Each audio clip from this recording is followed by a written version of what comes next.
Seperti embun pagi, sabdamu menyegarkan jiwa kami yang kering. Sabda Tuhanlah jalan kebenaran dan hidup, tuntun kami hingga selamanya. Shalom, salam jumpa saudara-saudari yang terkasih dalam Kristus. Dalam Kedai Firman Maisai, hari ini Minggu 22 Mei 2022, bersama saya Pater Usno CJD. Saya berharap bisa menjumpai saudara-saudari sekalian dalam keadaan sehat walafiat. Hari ini saya akan mengajak kita semua untuk bersama-sama merenungkan sabda Tuhan dari Injil Yohanes bab 14 ayat 23 sampai 29. Mari kita siapkan hati kita untuk membaca dan mendengarkan sabda Tuhan. Dalam nama Bapa dan Putra dan Roh Kudus. Amin. Tuhan bersamamu dan bersama rohmu. Inilah Injil Tuhan kita Yesus Kristus menurut Yohanes. Dimuliakanlah Tuhan. Lalu jawab Yesus, "Jika seorang mengasihi aku, ia akan menuruti firman-Ku, dan Bapa-Ku akan mengasihi dia, dan kami akan datang kepadanya dan diam bersama-sama dengan dia. Barang siapa tidak mengasihi aku, ia tidak menuruti firman-Ku, dan firman yang kamu dengar itu bukanlah daripadaku, melainkan dari Bapa yang mengutus aku. Semuanya ini kukatakan kepadamu selagi aku berada bersama-sama dengan kamu. Tetapi penghibur, yaitu Roh Kudus yang akan diutus oleh Bapa dalam namaku, dialah yang akan mengajarkan segala sesuatu kepadamu dan akan mengingatkan kamu semua akan semua yang telah kukatakan kepadamu.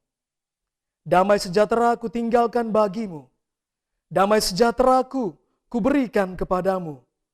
Dan apa yang kuberikan tidak seperti yang diberikan oleh dunia kepadamu. Janganlah gelisah dan gentar hatimu.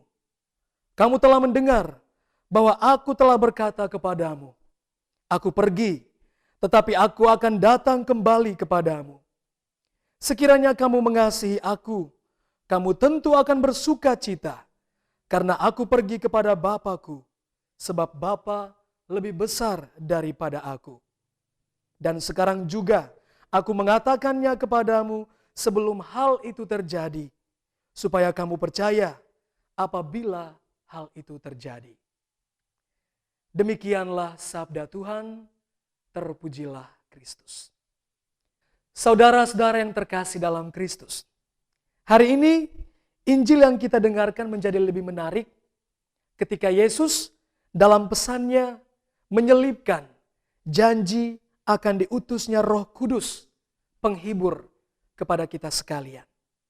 Ketika Yesus berkata, aku akan mengutus penghibur, yaitu Roh Kudus, yang akan mengajarkan segala sesuatu kepadamu, kita semua sebenarnya mau diingatkan tentang sosok Yesus sebagai Tuhan Immanuel, Tuhan Allah beserta kita.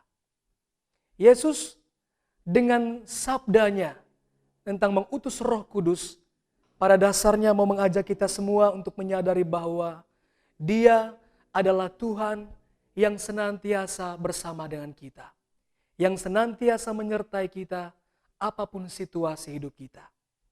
Sejak awal Dia adalah Immanuel dan Dia akan tetap menjadi Immanuel bagi kita, Allah beserta kita untuk selama-lamanya. Hal ini sebenarnya harusnya menjadi suatu penghiburan bagi kita umat beriman. Bahwa Allah menunjukkan cintanya lewat tindakan yang luar biasa. Pertama-tama dengan mengorbankan putranya sendiri di kayu salib. Dan yang kedua dengan menjanjikan penghibur yang tidak akan pernah meninggalkan kita, yaitu Roh Kudus.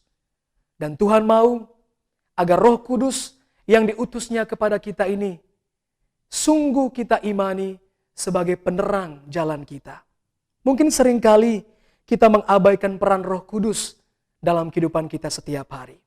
Kita mungkin lupa bahwa justru Roh Kudus inilah yang diutus Allah untuk menemani kita, untuk menguatkan kita dalam perjalanan hidup kita. Maka sudah sepantasnya kita setiap hari berdoa memohon dampingan Roh Kudus. Roh Kudus yang Allah janjikan kepada kita adalah roh yang akan senantiasa setia mendampingi kita. Maka setiap hari kita diminta untuk memohon kedatangan Roh Kudus mendampingi setiap kita dalam hidup dan karya kita. Mohonlah bantuan Roh Kudus setiap waktu agar kita menjadi bijaksana dalam pikiran, perkataan, dan perbuatan kita. Hanya orang-orang yang bijaksana, yang dicintai Tuhan, yang hidupnya berkenan kepada Tuhan, yang akan menerima rahmat dan berkat berlimpah dari Tuhan. Kehadiran Roh Kudus menjadi bukti cinta Allah yang begitu luas kepada kita. Maka Allah sebenarnya juga menantikan balasan cinta yang sama dari kita. Allah menghendaki agar cinta yang telah Ia berikan kepada kita itu berbalas dari kita semua dengan cinta yang sama kepada Dia. Lantas, apa yang bisa kita lakukan sebagai wujud cinta kita kepada Allah yang telah memberikan cintanya dengan begitu limpah kepada kita? Hal ini jelas terpampang dalam pesan Injil pada hari ini. Kita semua diajak untuk menunjukkan cinta kita kepada Allah itu dengan hidup taat kepada firman Tuhan dan setia melaksanakannya. Hanya dengan taat mendengarkan sabda Tuhan dan setia melaksanakannya setiap hari, kita sebenarnya sedang menunjukkan bahwa kita mencintai Allah kita. Semoga kita semua dengan diterangi oleh firman Tuhan pada hari ini menjadi pribadi-pribadi yang sungguh menyadari bahwa Allah tidak pernah meninggalkan kita. Karena Ia sungguh mencintai kita dan Ia tidak mau satu pun dari kita hilang binasa, tetapi selamat. Allah telah mengutus Roh Kudus-Nya bagi kita, maka gunakanlah Roh Kudus itu dengan sebaik-baiknya. Mohon bimbingannya, mohon tuntunannya, agar hidup kita menjadi lebih bermakna, karena dengan terang Roh Kudus, kita pasti menjadi lebih bijaksana dalam berpikir, bertutur kata, dan bertindak setiap hari. Tuhan memberkati. Dalam nama Bapa dan Putra dan Roh Kudus. Seperti embun pagi, sabdamu menyegarkan jiwa kami yang kering.